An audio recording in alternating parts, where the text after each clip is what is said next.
Hello students, I am Muhammad Arif Khan and we are studying the lesson number 3 science class 6 fiber to fabric। Students, जैसे हमारा lesson number 3 का नाम है fibre to fabric, रेशे से डोरा वगैरह बनाना, धागा बनाना और कपड़ा बनाना। आज हमारा लेसन ये है और इस लेसन के बारे में हम स्टडी करने जा रहे हैं। तो बुक्स को ओपन कर लें और जैसा देखिए सामने नज़र आ रहा है, लिखा है Paheli and Boojho won the first prize in the science quiz competition held at their school. They were very excited and decided to use the prize money to buy cloth for their parents. When they saw a large variety of cloth material they got confused.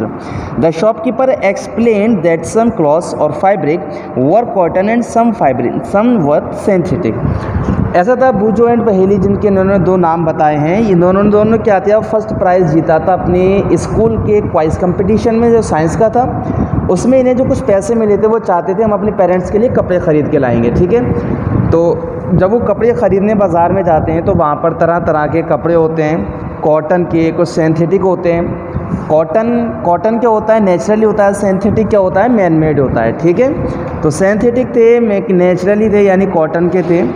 और वहाँ पर बहुत सी तरह के woollen muffler थे, जो हम muffler वगैरह बांधते हैं सर्दियों में। शॉल्स थी, ठीक है, साड़ीज़ थी। अब वो दोनों वहाँ पर बहुत सी तरह के कपड़ों को देखकर एक्साइटेड हो जाते हैं, उनको टच करके देखते हैं तरह तरह के।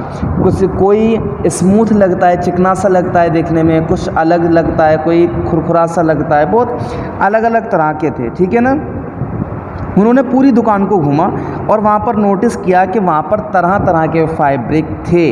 ठीक है ना, जो उनके आसपास क्या थे, तरह तरह के फैब्रिक थे। They found that bedsheet, blanket, curtains, table cloth, towels and dusters were made from the different kind of fabrics.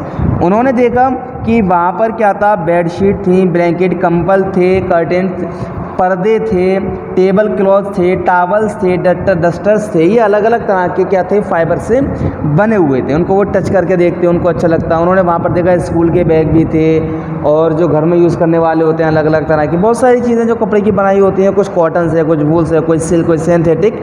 Can you also identify some fabric. अब कहा गया कि जिस तरह से उन्होंने देखा, क्या तुम भी अलग अलग तरह के फैब्रिक को अलग अलग तरह से देख सकते हो। तो देखिए एक्टिविटी फर्स्ट में दिखाया 3.1 वैरायटी इन फैब्रिक। ये कह रहे हैं कि आप क्या करें, पास के एक टेलर की दुकान पे जाएं, वहाँ पर जाकर तरह तरह के कटिंग के कपड़े होंगे उनको इकट्ठा करें और उनके बीच में डिफरेंस देखें। जब आप लोग देखेंगे तो जो वुलन होगा वो थोड़ा सा सॉफ्ट टाइप का होता है, ठीक है, ऐसे ही सिल्क होता है वो अलग होता है। तो जो आपको कॉटन मिलेगा वो अलग मिलेगा, जिस तरह के मिलेंगे अलग अलग तरह के मिलेंगे। कह रहे हैं do you wonder what different fabric are made. क्या आप जान सकते हैं कि अलग अलग तरह के फैब्रिक कैसे बनते हैं। एक्टिविटी 2 देखते हैं हम। Select the piece of cotton fabric you labelled in activity now 1। Now try you find a loose thread or yarn at the one edge and pull it out. If you loose yarn are visible, you can gentle pull put one out with pin or needle. We find that the fabric is made up of yarn arranged together. What is these yarn made of? ये कह रहे हैं, आपने देखा होगा कि जितने भी कपड़े होते हैं आप उनकी कटिंग को उठा के लाएंगे तो उसमें से छोटे छोटे से डोरे निकल रहे होते हैं, डोरा धागा टाइप का, जिसको यार्न बोलते हैं। ठीक है, और वो भी बहुत छोटी छोटी धागों से मिलके बना होता है, जिसको हम नीडल यानी अपनी सुई जो होती है उसमें लगाते हैं, उसके बाद में कपड़ों को सिलाई वगैरह करते हैं। तो कह रहे हैं कि आप समझ सकते हैं ये नीडल, ये जो यार्न होता है, जो धागा होता है, किस चीज़ का बना होता है। Take out yarn from the piece of the cotton fabric, place the piece of yarn and the table. Now press one end of the yarn with your thumbs.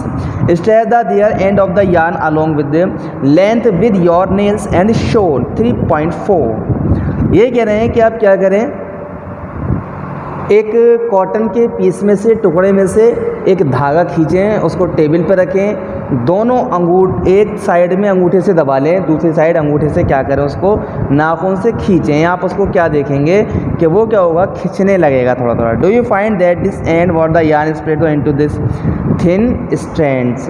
ये कह रहे हैं जब आप उसको खींचेंगे तो वो क्या होने लगेगा, पतला होने लगेगा और लंबा होने लगेगा। ठीक है ना, जिस तरह से 3.5 में दिखाया है। तो जब हम इसको खींचेंगे तो पता लगेगा ये भी क्या होता है, छोटे छोटे धागों से मिलके बना होता है। You might have the observe something similar when you try to thread a needle many time the end of the thread separated into few thin strands. This make it difficult to pass the thread throughout the eyes of the needle. That thin strand of the thread that we see are made up of the still thinner strands are called the fiber. ये कह रहे हैं कि वो जो डोरा होता है उसको जब हम खींचते हैं कि उसके अंदर से जो जिससे वो बना होता है छोटे छोटे यार्न यानी छोटे छोटे धागों से ही मिलके बना होता है। ठीक है, एक धागा बहुत बारीक बारीक धागों से मिलके बना होता है। तो ये कह रहे हैं वो जो धागा यानी थ्रेड जो है, जो यार्न है, वो जिन छोटे छोटे धागों से मिलके बना होता है वो क्या होता है,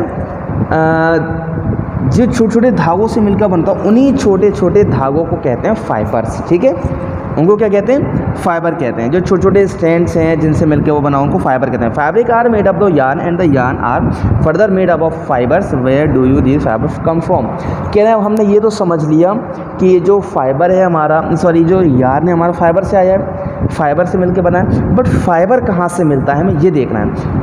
ठीक है, the fibre some of fabric such as the cotton, jute, silk and wool are obtain from the plant and animal, these are called natural fibre. अब फाइबर कहाँ से आता है, हमने ये तो देख लिया धागा जो होता है फाइबर से बनता है। ठीक है, बट फाइबर कहाँ से आता है, तो ये कह रहे हैं फाइबर जो होता है नेचुरली भी होता है। जैसे कॉटन है, जूट है, ठीक है, जो एनिमल से प्लांट से निकाला जाता है, सिल्क है, वूल है, इन चीज़ों से मिलके क्या होता है, फाइबर बनता है और ये नेचुरली फाइबर कहलाता है। Cotton and jute are the example of fibre obtain from the plant, wool and silk fibre are obtain from the animals. कह रहे हैं जूट और कॉटन जो होता है ये हमें प्लांट से मिलता है और वूल यानी ऊन और सिल्क जो होती है ये हमें जानवरों से मिलती है। ठीक है, एक छोटा सा परिंदा होता है जिससे सिल्क निकाली जाती है और आपने देखा होगा शीप यानी भेड़ जो होती है उससे क्या निकाली जाती है, ऊन निकाली जाती है। वूल is obtain from the fleece of sheep और गॉट, बकरी से और उससे भेड़ से क्या निकालते हैं, वो निकालते हैं, क्या कहते हैं उसको, ऊन निकाला जाता है। ठीक है ना। It also obtain from hair और rabbits and the camel, silk fibre drawn from the cocoon of silk worm. For thousands years natural fiber were the only one available for making fiber. Is the last 100 years or so fiber are also made up of from chemicals. ये कह रहे हैं अब से 100 साल पहले की जो बात है, अब तक क्या होता था, ऊँट के बालों से, रैबिट के बालों से, इन चीज़ों से सिल्क और वूल वगैरह निकाली जाती थी। बट अब क्या होता है, अब तो फाइबर्स जो हैं केमिकल से बना के भी तैयार कर लिए जाते हैं। तो स्टूडेंट्स हमने जो लेसन स्टार्ट किया, ठीक है, fibre to fabric, page number इसका हमने 18 एंड 19 इसको कंप्लीट पढ़ लिया।